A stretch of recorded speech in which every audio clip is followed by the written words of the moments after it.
تو ایک وقت آئے گا کہ کانسٹیٹیوشن میں بھی تبدیلیاں لائی جا سکیں گی، لیکن پروسیس شروع تو ہو، پروسیس تو شروع ہی نہیں ہو رہا. تو اسی کی بات کرتے ہیں نا، پروسیس کیسے سٹارٹ کریں، میں نے وہی بتایا. کہاں سے کیا ہم نے پہلے سٹیپس لینے ہیں.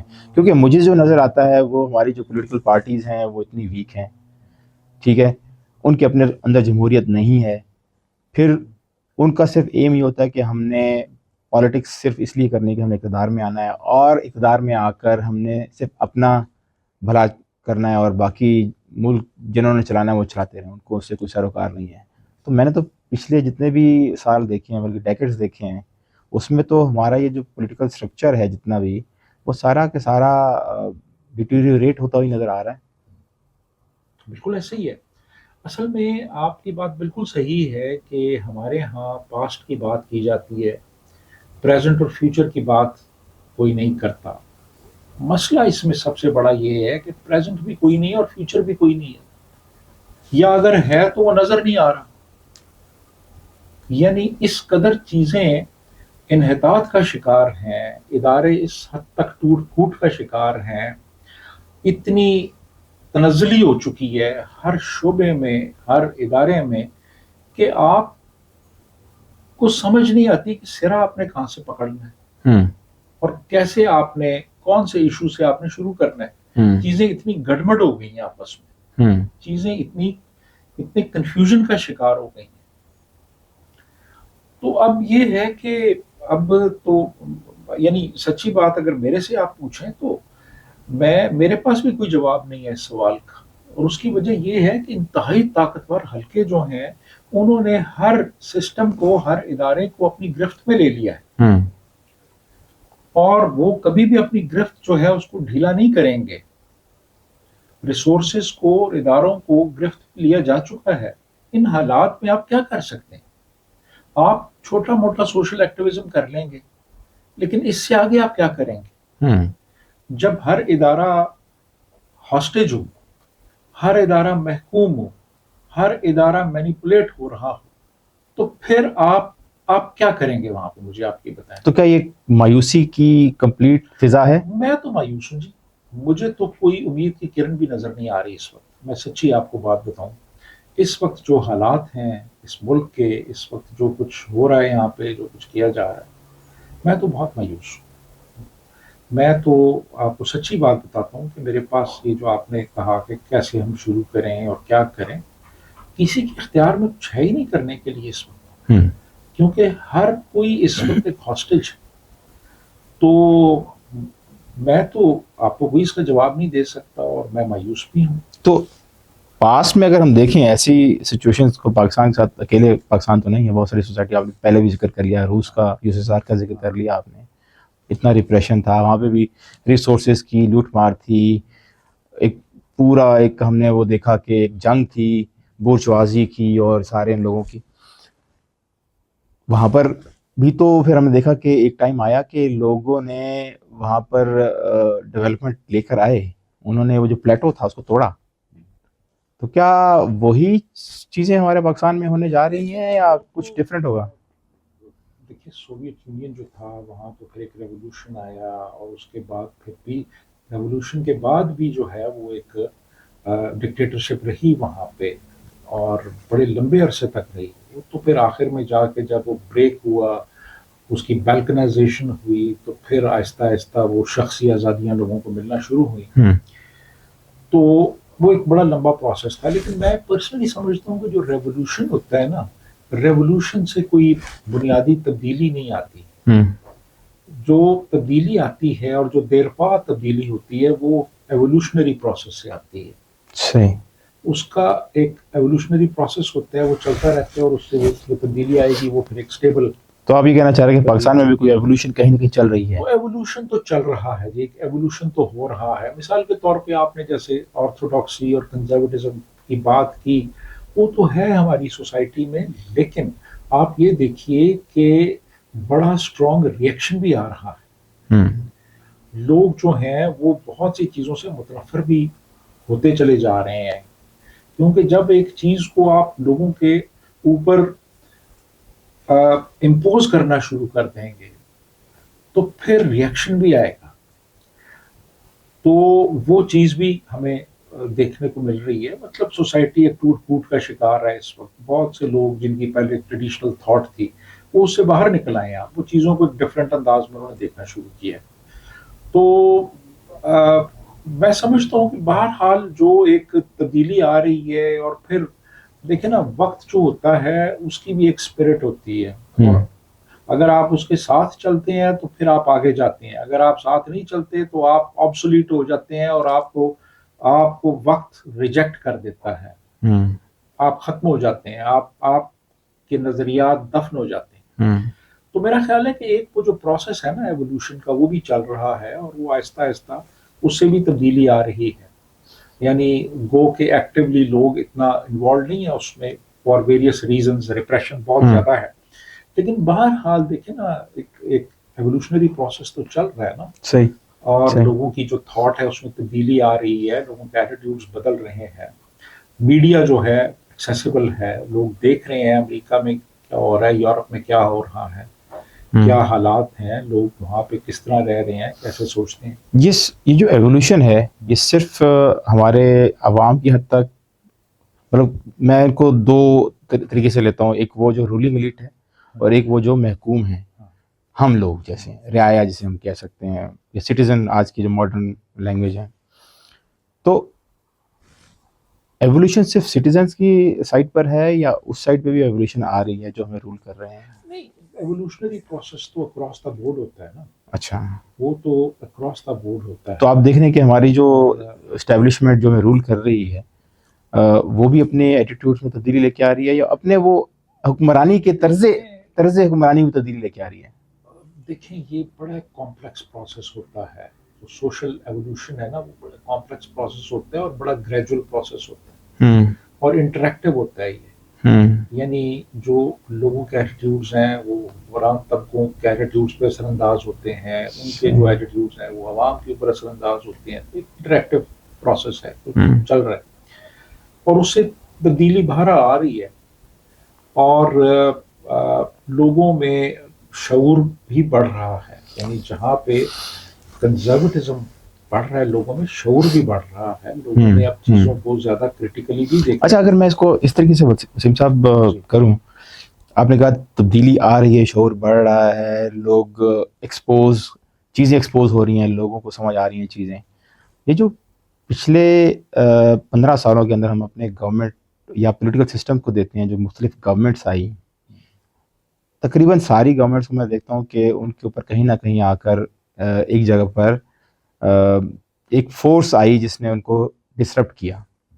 نون لیگ کی گورنمنٹ دیکھتے ہیں, بلکہ اس سے پہلے 2007-8 کی گورنمنٹ جو تھی پیپلز پارٹی کی, وہاں پر ایک پرائم منسٹر آتا ہے, وہ 4.5 سال تک بیٹھتا ہے, لیکن پھر ایک اسٹیبلشمنٹ کا بار آتا ہے اور اس کو جوڈیشری کے ذریعے گھر بھیج دیا جاتا ہے. پھر میاں صاحب آتے ہیں, میاں صاحب 13 میں آتے ہیں, اور 13 کے بعد پھر وہ بھی 4 سال جیسے پورے ہوتے ہیں, وہاں پر ایک اسٹیبلشمنٹ کا بار آتا ہے, اگرچہ اس میں ایک کیمپین بنائی جاتی ہے باقاعدہ, جسے ہم کہتے ہیں نا ملٹری الائنس, وہ بڑا کھل کے سامنے نظر آتا ہے کہ کس طریقے سے میاں صاحب کو انہوں نے روکا. لیکن پھر تبدیلی کی بات کرتے ہیں, جو ایک تبدیلی پھر 18 کے انتخابات کے بعد ایک ویو آئی, خان صاحب آئے, اگرچہ جس طریقے سے بھی آئے اس میں بڑے کوشچنز ہیں, ہماری گورنمنٹ ساری ایسی ہی آتی ہیں,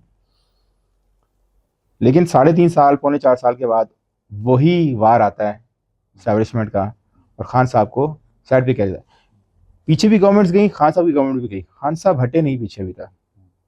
تو یہ عوام کے شعور کی وجہ سے خان صاحب ابھی تک کوئی کمپرومائز نہیں کر پائے, کیا ہم اس کو ایوولوشن کا اس میں دیکھیں, یا اٹس اے ڈفرینٹ پروسیس؟ دیکھیے خان صاحب کی اپنی بھی ایک پرسنالٹی ہے, ان کا اپنا بھی ایک چیزوں کو دیکھنے کا انداز ہے, اور